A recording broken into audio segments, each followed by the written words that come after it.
responder, meio que ligando o assunto à questão dos super-heróis.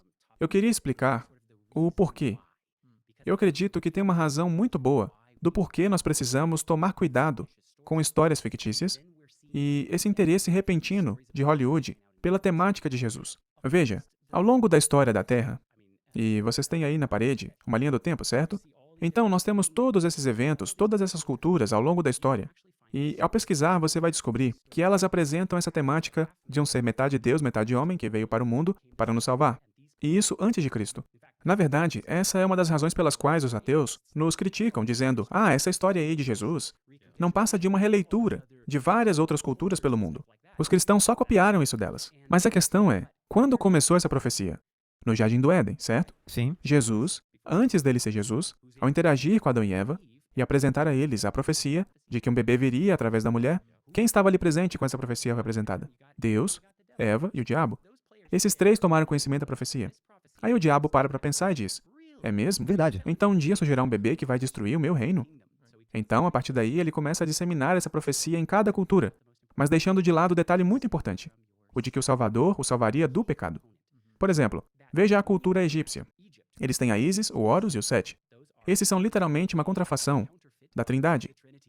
E quando você chega lá na Grécia e em Roma, você tem Zeus, Hades, tem também Netuno e todos os outros deuses. Eles são contrafações das histórias de Deus. Sim, Hércules. Hércules e muitos outros deuses ali do panteão pagão. Então, de repente, você chega no ponto da história em que Jesus nasce para os judeus. Mas todo mundo tem uma ideia errada do Salvador. Eles aguardavam alguém como um super-homem? Assim como hoje, não é? Eles assistiram ao filme. Exatamente. Com que eles estavam acostumados? Egito, Grécia e Roma. Será que os hebreus não escutaram essas histórias lá? Na Babilônia. Sim, na Babilônia. Sim, eles estavam familiarizados com as culturas pagãs. E isso acabou fazendo com que eles esperassem por um tipo errado de Salvador.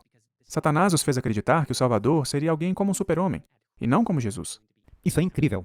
Os super-heróis de hoje são baseados na mitologia egípcia, grega e romana. E, ao mesmo tempo, todos estão começando a falar da volta de Jesus. Ora, que tipo de Jesus você acha que as pessoas estão aguardando? Uns acham que é alguém como um super-homem, outros acham que é alguém como o Neo da Matrix. Hoje existem todas essas versões de Jesus que o mundo acredita que em breve vai aparecer.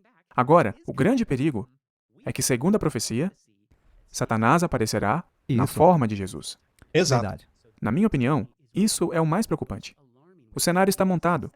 O diabo já convenceu o mundo de que ele não existe. Ele tem que mudar toda a mentalidade cultural do mundo. E quer saber de uma coisa? É aí que entra esse Jesus do The Chosen. Interessante. Porque ele está moldando a nossa expectativa em relação a Jesus por todas essas coisas, certo? Ele está mudando a maneira como olhamos para Deus, ou a maneira como deveríamos olhar para Deus, porque você vê todos esses super-heróis que são baseados na mitologia, e eles agora estão engraçados e são relatáveis. Eles têm esse tipo de coisas, eles não são perfeitos, com certeza não. Na verdade, eles têm tendências malignas, mas não faz mal, porque daí nós começamos a desviar isso para os escolhidos. E este é um tema muito quente, porque muitas pessoas estão adorando isso. Eu gostaria de falar mais um pouco sobre aquela questão. Ao longo da história, Satanás tem levantado esses falsos salvadores. Mas você não pode abafar a verdade. O cristianismo não vai ser destruído. A Bíblia sobreviveu até mesmo à Revolução Francesa, quando a sociedade tentou acabar com ela. E é por isso que Satanás tentou corromper o cristianismo, porque ele viu que não poderia destruí-lo. Então, o que ele fez foi tentar corrompê-lo, tornar-se o expositor da versão dele do cristianismo. A própria Bíblia mostra que os demônios não podem negar a divindade de Jesus. Até mesmo as trevas não podem negar a historicidade e a divindade de Jesus Cristo. Sendo assim, a Igreja Católica, em seu esforço de propagar sua versão do cristianismo na Idade Média, criou o teatro jesuíta. Hollywood e tudo isso de que estamos falando não passa de uma versão moderna do teatro jesuíta. Eles foram os criadores de todo o espetáculo teatral. Sim. E para fazer o quê? Para incutir nas pessoas certas perspectivas, certas ideologias que, no caso do The Chosen, possam parecer normais para os cristãos, de forma que estes, ou mesmo o público comum, ao assistir o seriado, pense: deve ter sido assim que aconteceu. Ele realmente deve ter feito daquele jeito. Ele era esse tipo de pessoa. Mas quando você cava fundo, você descobre que aquilo é doutrina jesuíta, doutrina católica.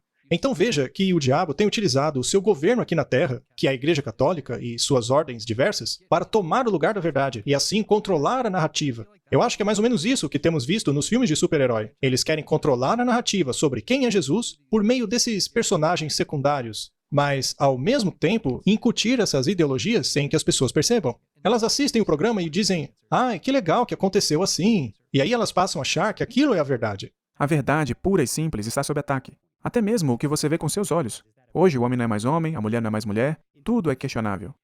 Então existe uma erosão da realidade. Eu acho